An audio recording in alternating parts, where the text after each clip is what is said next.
everyone, to the latest Motoring Millennials podcast episode. I'm your host, Zach Rothenberger, with Anthony Lucci, as always. This episode of Motoring Millennials is sponsored by 𝐓𝐇𝐄 𝐒𝐑𝐆𝐄 from Remax Preferred.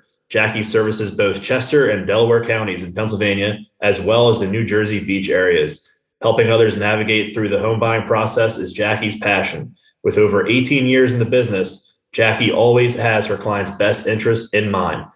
Who you work with really does matter. For more, visit www.𝐓𝐇𝐄 𝐒𝐑𝐆𝐄.com. On this week's episode, we are joined by the 8-time NHRA Top Fuel Champion, the Sarge, Tony Schumacher.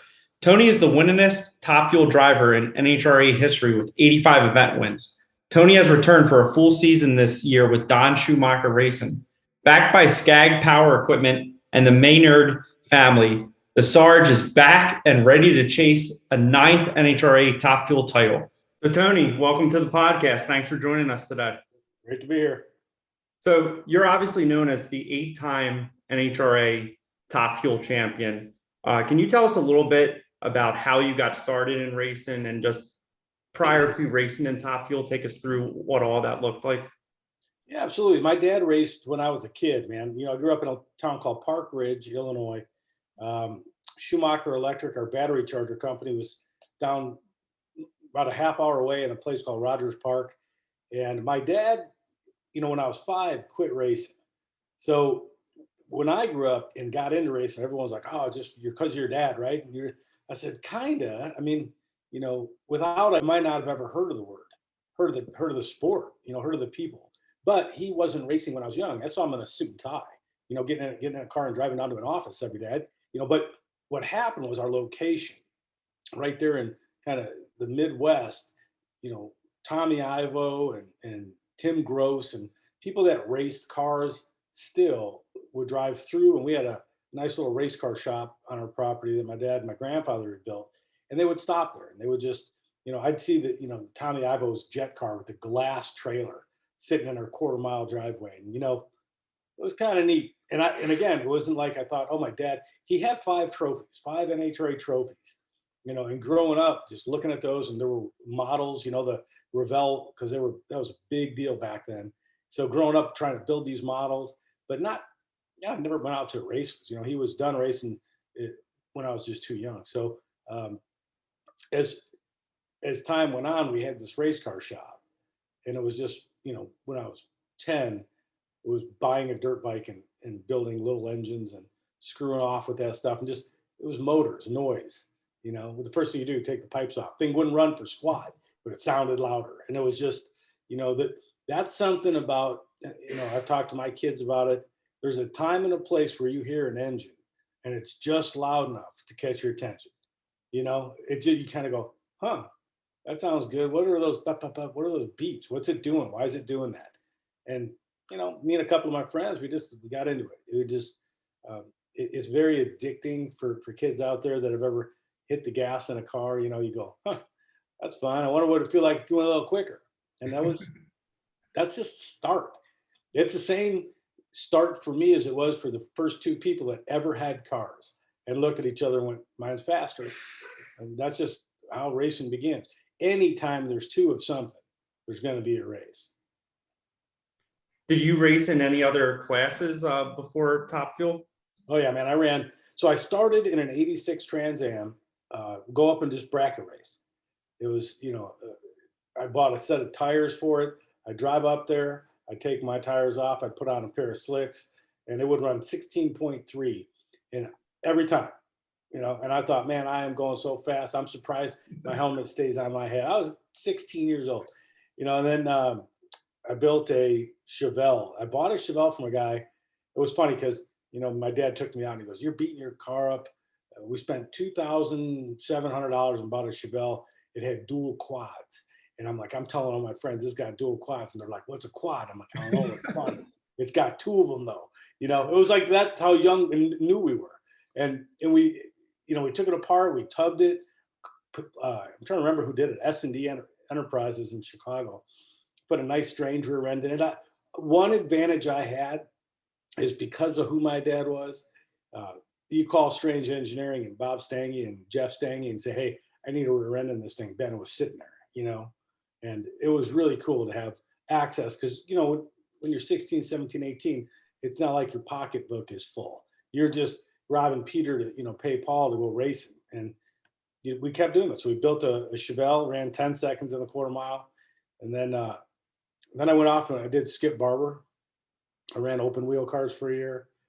Then I came back and looked around. I said, I think Super Comp was the next step. So I traded in, I sold my Chevelle. I really wish I would have kept it. But now looking back, but when you're young again, every dollar helps. I drove off to, I don't know, Virginia or something, picked up a Super Comp Dragster and raced that for a year. Was going to college, had worked my way up. I had 4 or 5 classes left, and I got a phone call from a guy named Wayne Knuth, actually from Billy Barkus. A guy named Billy Barkus, who goes, hey, a guy named Wayne Knuth owns the Odyssey jet car, and do you want to drive it? Well, I'm in the middle of finals in college, and I'm like, yes. So I went down with my dad, and we looked at it, and I spent 2 years driving a jet car and Super Comp, kind of just as much as you could drive, all over. And then a few years went by, and I said, I missed the wheel-driven, started looking around, bought an alcohol funny car. People got to realize it took 10 years. When you see someone, in some people it takes longer and some people a little less, but when you see someone driving a Top Fuel car, nobody just started there. There's only a few, like Vandergrift did. He went out and bought a car. And you can look at someone's record and know they did that. I'm not picking on Bob. I'm just saying he stunk because he didn't, and he would tell you that.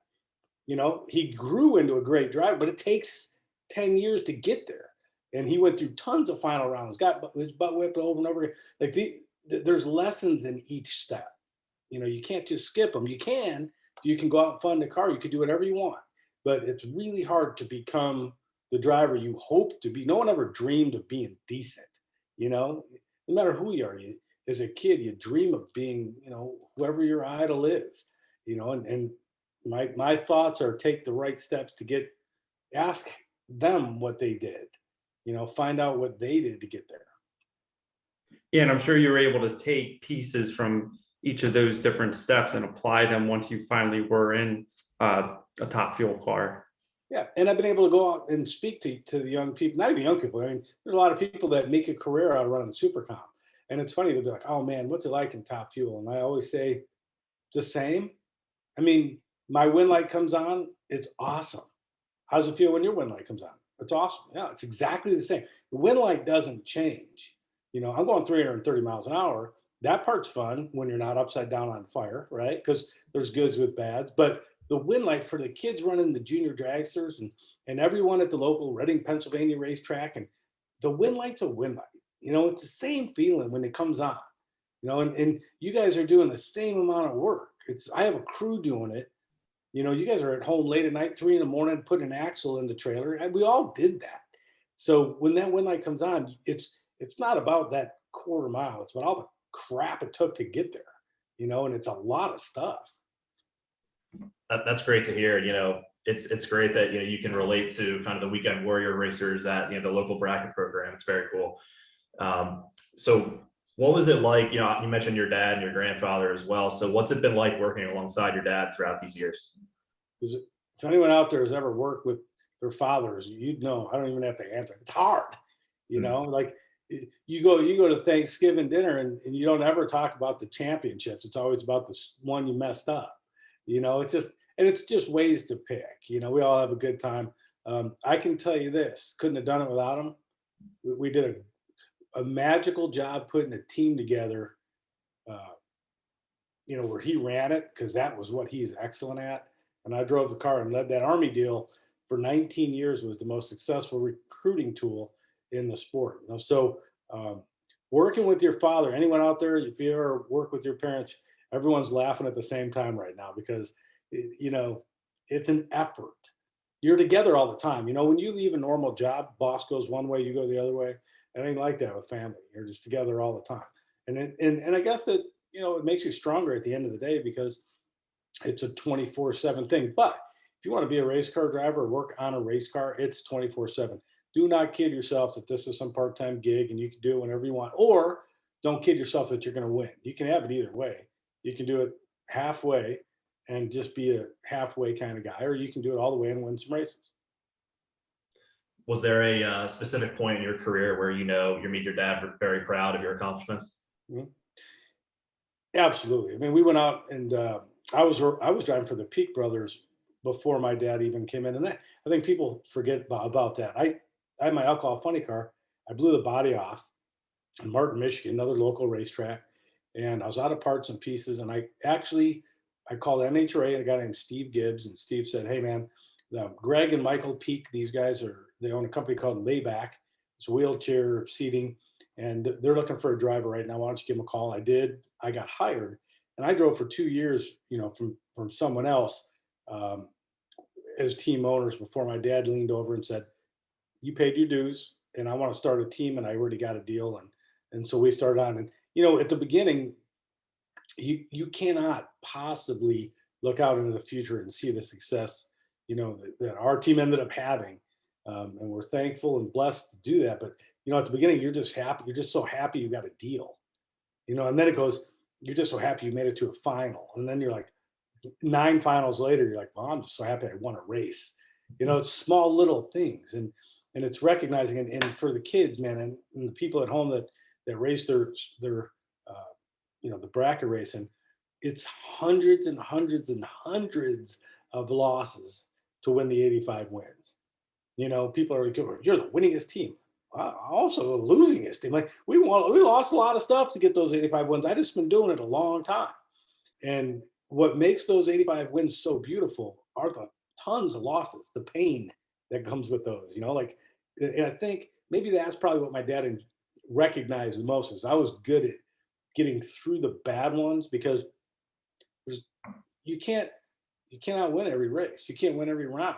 It'll just never happen. So you got to be able to get through and still continue to lead a team, and I think maybe that's probably what my dad's the proudest of. He didn't need to walk over to our trailer when we had 8 teams at one point. He didn't need to walk over and say, "Hey, you need to figure out how to lead this team." That was probably, if people were to ask, "What's your strength?" It's positive, just being positive and understanding that we're going to get beat. When you get beat, the worst thing you can do is get out of the car and blame whatever the reason is, because somebody might have made a mistake, or some part broke, or something didn't work on that run. And you get out of the car pointing the fingers. You got to remember, there's 9 guys on your crew. There's 9 guys that can point back at you. That's not a good position to be in. Lead the team, man. Ask what happened, figure out how to not let that happen, and lead the team. And I think that was probably my strength and what my dad was ultimately most proud of. Yeah, that's great. And then you move forward and you become better from that, right? Sure. So besides your father, was there another racer like growing up that you looked up to or viewed as a mentor, or just someone you enjoyed to watch? Yeah, my uncle. Well, I call him my Uncle Ron. Ron O'Donnell. He drove the damn Yankee back in the day. I think what he was from Chicago. My dad was from Chicago. They grew up kind of different. My Uncle Ron was south side of Chicago. Bad Leroy Brown at its best. And my dad grew up, in the suburbs of Chicago. And I think the two of them just became friends going down the road. And I got to grow up really with them two as best friends, living and listening to this stuff. But, Raymond Beadle, I felt bad. I was thinking about this last night. I was looking at the show and I'm going, well, I always say Raymond Beadle, the Blue Max. And I feel bad. I never mentioned my dad. And I'm thinking, why? Well, it's not, my dad was 5. I was 5. When he quit, Raymond Beadle raced for a while. And when that car went off, hit both walls, flipped over, and he got out and put his arms up, that's when a kid goes, okay, that's pretty cool. So there were guys like that, Big Daddy Don Garlis and Shirley Muldowney was still racing, and Tim Gross, guys that, maybe not have been heard of every day, but I was there. I got to watch these guys out working for sponsors, and it was pretty cool it was a good way to grow up. Race car shop at your house, Dale Pulte stopping in painting the War Eagle in the back shop. I remember just standing there, the smell and the young blood and those guys painting these things. Nobody got to see that stuff like I did. That's incredible. That definitely, it gets in your blood when you see stuff like that. So Tony, moving into modern days, you're last full season was 2018, and you raced a limited schedule in 2020. So what did you miss the most not being at each event? Like, what part of the action did you miss at each event? I think just that moment before the moment type thing, like I read something a long time ago. It said, before every moment, there's a moment. That's what gets you ready for it. Can you suck that moment up? Because that is the one that crushes you. The night before till the 11 o'clock when you walk out on stage, all the thoughts that go through your head. And here's the problem. None of those thoughts ever help you with what happens at 11 o'clock. You can tell yourself a million ways you could win and lose. None of those are going to reflect what happened Sunday morning at 11:01. So,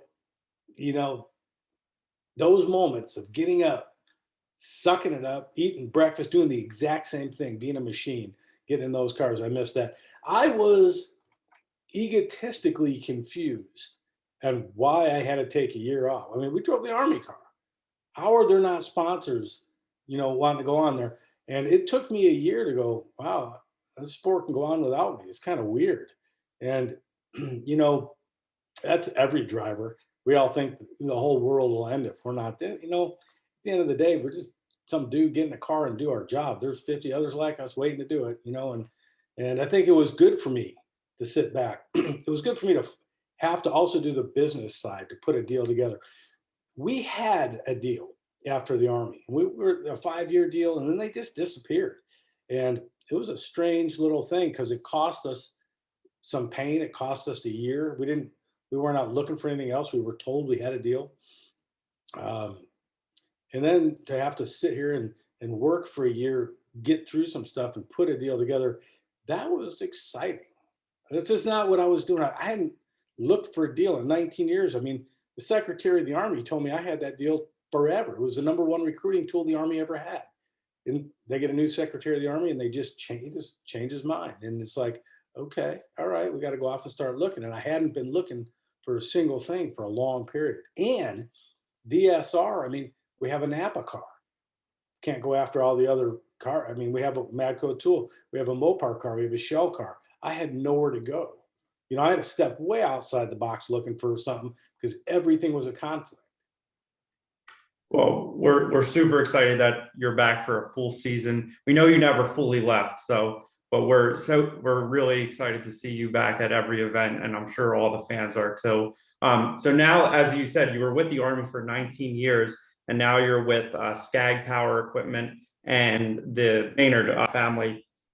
How did you go about that process of finding the correct partner and pulling that all together? Because we know that you were a part of that process where not all drivers really are, right? We didn't used to be. More and more, there's, the owners are starting to go find your own deals. I mean, you really gotta, it's a strange process going out and finding money and selling, a sport that some people have never seen. I think the best part about what we did was we reached out into an arena of people that had never been in drag racing and explained the sport and showed what it would do and talked it through. And then, the lawnmower, I mean, Skag, they don't need every location. They have no reason in the world to be in Las Vegas. There's not a blade of grass as far as you can see, so for kids that are writing, their sponsorship proposals, there is nothing Budweiser wants that the Army wants. They're totally different. They're going to look at each one and go, how is this going to work for this company? And it took quite a bit of time to work it all out. What saved me, I think, was that the Maynard family, they were both Army. They fell in love with drag racing because of the Army car. And when Leah and Hagen and all them were leaving to start their own team, the Maynards were like, well, wait, we want to be on Tony's car.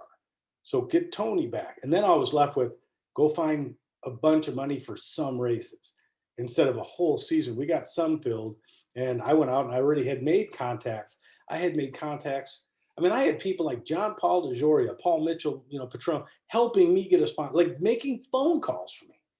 That is a difficult, to not be able to put something together with allies like that, it was pretty intense. But as the deal started to get close, then we got the SCAG deal and almost lost it because they wanted a certain 8 races. And those 8 races, well, the Maynards wanted them too. So I had never been in a position where I had to fill I had 2 sponsors, both great guys. I mean, these are all about military, all about, first responders. Both of them are God-based. They're everything about them. They love each other, but they had never met, and they both wanted the same races. And it's like, wait a minute, you guys you're going to be best friends. But, and we had to do the vote twice at SCAG, because we had to redo it and come up with a way to co-brand and do something different. Then both teams wanted certain things. So these are little things that just happen on a race car. Like you're trying to do, you all have the same goals and the same wants and needs, but sometimes things conflict, and it's not just that easy. It took me a long time, and I was really hoping someone just called me up and said, hey, go get in this real fast race car, let's go win a championship. But it's just not how it goes, and that's fine, because I'm gonna sit in a race car this year for the whole season, and I'm gonna know that I was a bigger part of it than just the driver. Yeah, that must be a very rewarding and fulfilling feeling to know that you've literally touched every aspect of getting this program together for next season. So that's very cool. Yeah. So getting into kind of, you touched on it, the team earlier. So in building that kind of a dominant culture. So what exactly goes into building, a dominant and successful culture that you've had at DSR and for your team specifically over the last 20 plus years? Well, that's a good question. Todd Okahara, the crew chief's a start, right? And I've worked with him for years and years and years, but never worked directly with him. He was always in the pit next to me, and we were always, so as my dad would say, oh, you guys are teammates. Well, not really. I mean, Leah's not my team. I appreciate that my dad owned that car, but it doesn't make me a teammate. Like when we're racing each other, if she beats me, she doesn't buy me dinner or my paycheck doesn't go up. We're not, he owns them. So we worked in that kind of capacity, and that's what the fans really got to realize. John Force has a team. He owns them all, right? They're all the same sponsors. They're all the same. But we were, Army and Madco, and there were just different names on the car. Madco wanted to win for Madco. Army wanted to win for Army, it's Okahara will start. What he's got to do now is go off and say, okay, Tony's the driver, right? And we'll see who comes to the team, and then we'll make good choices. Some of the guys are going to go, well, I've worked with you before. Or some of the guys, they're going to say, I don't like you. I raced against you. I literally had Shafty, my clutch guy, was Gary Selzy's crew chief for years and years. When I raced against him, we hated each other. The first time we hired Shafty and he was over there working on my car, I come walking in the lounge, he comes walking out. We both looked at each other and went, ugh. It was like, we killed each other for years. And then he looked at me and went, respect. And I'm like, respect, okay. And we went out and kicked everyone's butt. Like we just, and 3 races in, we're like knuckles, It's so, the people that have watched me out there that want to come over and be on our team, they're going to come over and be real good people, and we'll have to hire some new people. Our budget won't be as big as the Army budget was. We'll have to work through some bugs. But one thing I will tell, and one thing I know Todd Okahara knew, when I had Alan Johnson for 5 championships straight, and he left, literally was paid to leave us to beat the Army car, right? I mean, and we hired Mike Green. The first time Mike Green showed up, I, like Todd, it was like, nice to meet you. Worked side by side with you, but don't know much. We went to start the car in Palm Beach, testing, and it didn't start. And I hopped out of the car and I looked at the crew and I said, this is funny. I'm going to tell you one time, we will be doing a world champ speech at the end of the year. And I'm going to mention this, that the car didn't start. I just went out and we won 15 races the last year out of 20, I don't remember if they're 24 at the time. I said, and the first time I got in this car and it didn't start, I says, we are going to win anyways, because this is funny. And we did, and I mentioned it at the speech. So I think Todd and those guys, they were at that speech. They know that you can take a new group of people and you can build a great team. It's got to start with all the right stuff. We got great chassis. My dad builds phenomenal parts and pieces, right? We got a good crew chief. We got a driver who knows how to drive a race car and win and doesn't break down under the pressure. And the crew guys will follow with that. It will not be easy. It will take time, but it will get done. Ultimately, it will be fun at the end of the year. Yeah, and I think you mentioned it earlier in the podcast about positivity. And I think having that mindset and that attitude really helps keep everybody together in those really trying times when you need them down the stretch. Especially the new guys. There's going to be some new guys that we bring in that are going to be scared to death. That guy won 8 championships. Like that's not who I am. I'm gonna be right behind you if you need something. Don't ask me to turn a wrench because I will turn it the wrong way. I guarantee it. But I'll be there to answer questions or to help out calm your nerves. Because I know that mistakes are made. And I get that stuff. So I'm not that. That's one thing that's helped us win over the years. Is people do know that. I don't lead with an iron fist, right? I'm gonna get in the car, I'm gonna do my job, and we're gonna work at a common goal. So that's great. And so kind of a generic question for you. Obviously, like we mentioned, you've had repeated success throughout your career. And I'm really interested to hear what you have to say about this. You mentioned being a machine earlier. So how do you prepare mentally, physically, strategically to have that success? That's a really good question. I think I'll use a sentence that I used with Tony Stewart years ago. And 200 speeches a year for kids. I always said this: study for the test, right? I mean, I'm talking to high school kids, and I'd ask them, how many of you all have a test this week? And they all put their hands up, and I'd say, how many of you studied so much you were going to get an A+? And they all put their hands down. And I go, but why? I mean, there's a test. The teacher literally says we're going to have a test on Friday. Then they say, well, we're going to have a test on pages 200 to 225. They read the book. They teach you everything about. The only way you can not get an A is if you literally say, I don't care about that. I don't care what you see. So when you come to get a job with me and you show me your report card and it's a bunch of B's instead of A's, I'm going to know that you knew that you had a test, but you just don't care. So now how do I put you in that car? And Tony Stewart asked me that. I was showing him a video. Right before I raced Dixon in the finals in Indy. And he goes, oh man, I can't believe you're not getting ready or concentrating. I go, what am I going to learn in the next 5 minutes? I don't already know. I mean, all I can do is screw myself up thinking about what might happen, right? I know how to drive a race car. I know exactly how much pressure to put on the brake when I stage. I know exactly where to put my foot, how to breathe before doing it. Nothing I can do in the next 5 minutes is going to teach me this. The whole process is about being ready for it long before you get there. So I think this kind of goes perfect into our next question, Tony. So we just spoke on our last episode with Amanda Busick, who's the NHRA top end reporter.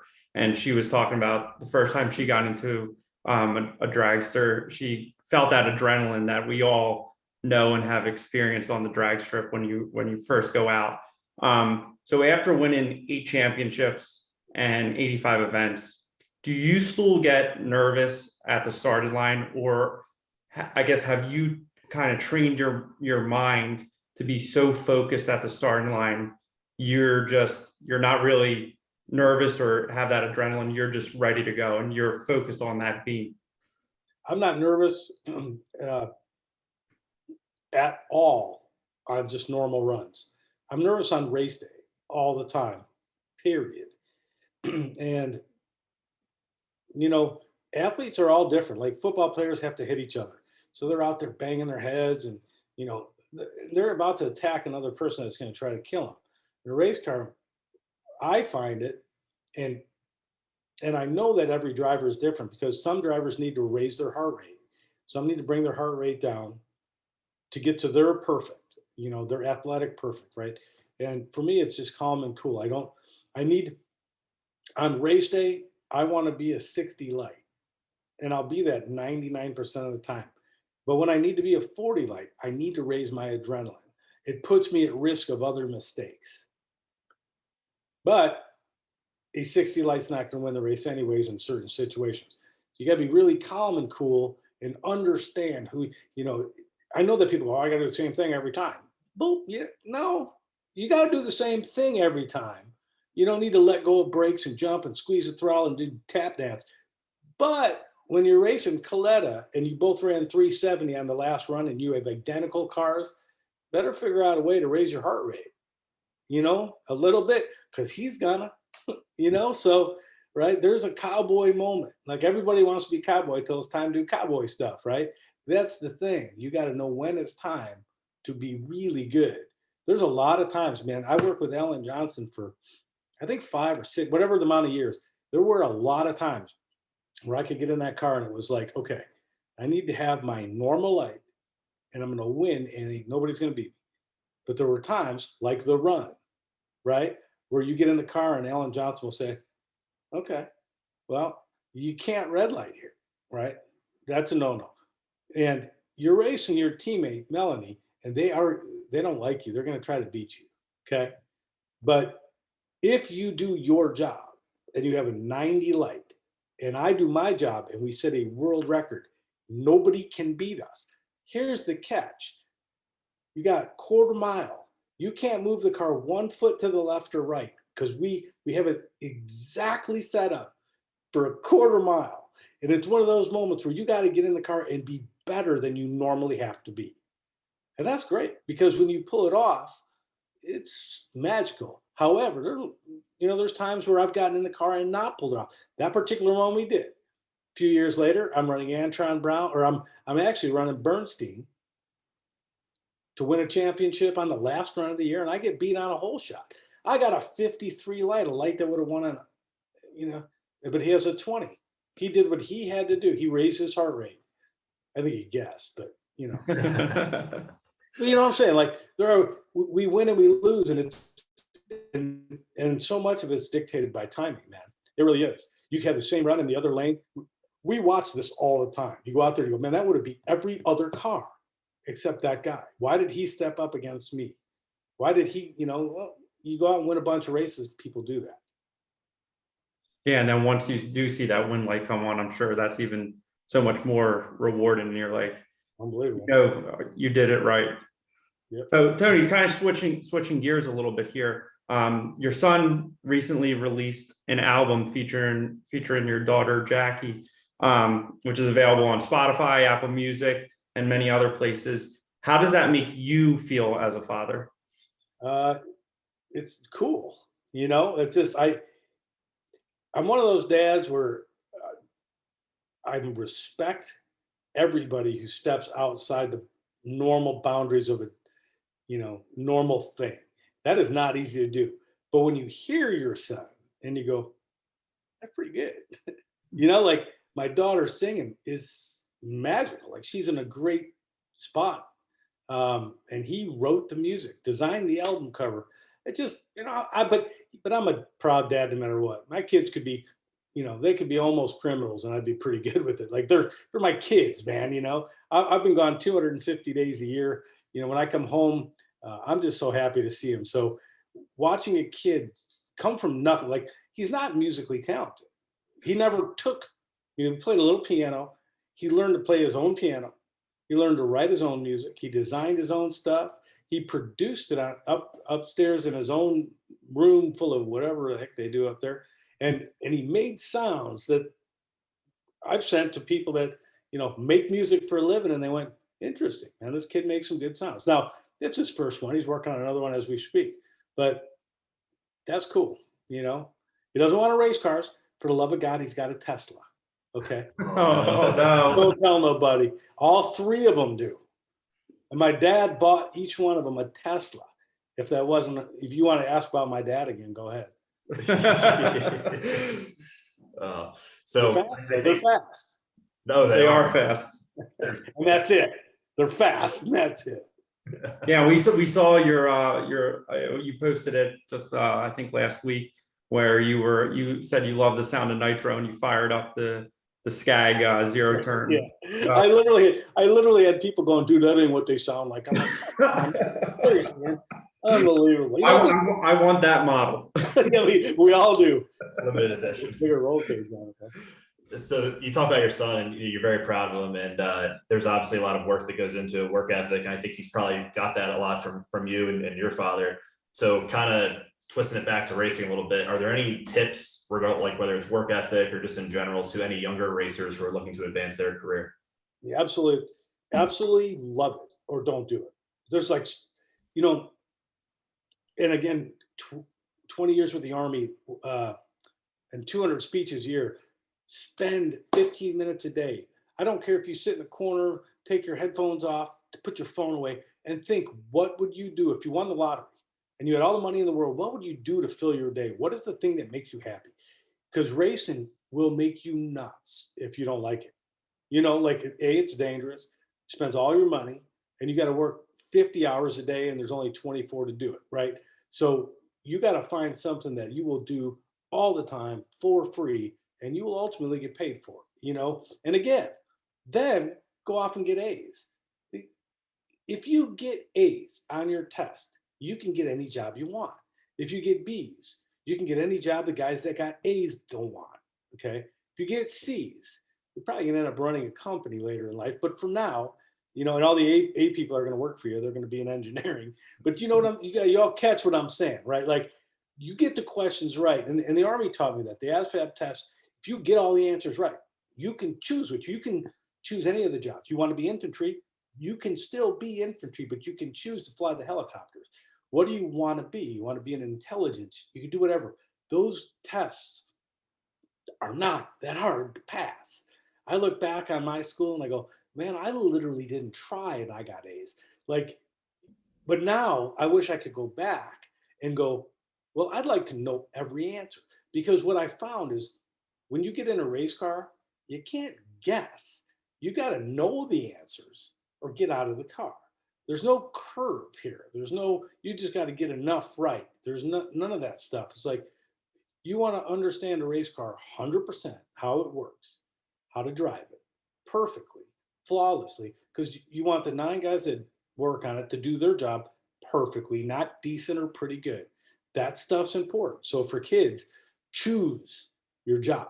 For adults, choose your job. I've had Army people go, man, I heard your speech. Now I'm gonna go back and take those tests again because I got decent grades on them. And that was through my career, real rewarding for me when they'd come back and say, I was always just getting C's and D's, because if you pass, you pass. But then you realize, well, if you pass, you pass, yeah, but you still don't know the material. You know, I mean, I could pass packing a parachute, but wouldn't you rather me know how to do it really good if you're going to jump out of a plane, you know, and that's an important part of it. So there you go. Yeah, I think it's a combination of passion and preparedness is the theme for a lot of these things. So that's right. And we hope you're prepared for this next section, because as we're wrapping up the podcast, we're going to do some rapid fire, some kind of fun questions for you here, Tony. So you ready? Yep. All right. So I know you talk about your son with music. I know you like live music and concerts and things like that. So what's one band or musician that you haven't yet been able to get to see in concert that you really want to see? Metallica. Ooh, I like that. And James Hetfield comes out to the races in Sonoma. And I met him, and I'm a huge Metallica fan. You know, like huge, and I've never seen them. I've seen Iron Maiden. I've seen so many bands. I've never seen Metallica live. That's on my list too. Yeah. Awesome. Tony, what's your favorite car to drive on the street? Favorite street car? Well, I have a 78 Trans Am. So that was going to be our next question. Zach has a 2000 Camaro, and I have a 2002 Trans Am. So I guess you already answered that one. When I grew up, I had a Trans Am, and my friend Luca Icavella, another good Italian boy, had the IROC, you know, and it was just, man, I just love the Trans Am, and it's just been, dude, Smokey and the Bandit. It's what, you know, it probably is what got me into racing as much as anything else. You know, those old movies like that. So great cars. So would you rather go full throttle or 0 turns? I don't know. Both different times. That's fair. All right. So last one, Tony. So obviously, yeah, you're in good shape. I'm sure you work out, right? So how much do you bench press? 190. I'm old. I'm sure that's more than you weigh, right? That's all that matters. So more than I actually bench press. I just make numbers up. No. Well, Tony, we can't thank you enough for joining us on Motoring Millennials. I think everyone listening to this podcast is going to get so much out of this episode, and this was a lot of fun for Zach and I. So thank you so much. Where can everyone find you on social media? Summer, where can everyone find me on social media? The Sarge TF1 the Sarge TF1. She handles. There you go. I answer those things. So when you write, I'll be staring at my phone answering your questions if y'all get on that thing. So. No, actually, I was out at Indy in 2020, and you actually I put we just started the podcast, and I think I put a story up of your car, and you actually reshared it. And I texted it to Zach. I was like, Tony Schumacher just shared our story. So I don't have that many followers on Instagram. I don't post enough. I don't know how to do it, ats and likes and all that stuff. But I'm gonna have to start now because it's time to figure all that stuff out. Summer's gonna work on that. My wife, she'll get me squared away on that. Awesome. Well, Tony, thanks again. And for anyone who's listening, you can find us online at Motoring Millennials and motoringmillennials.com. And we'll catch you next week. And as always, keep on motoring.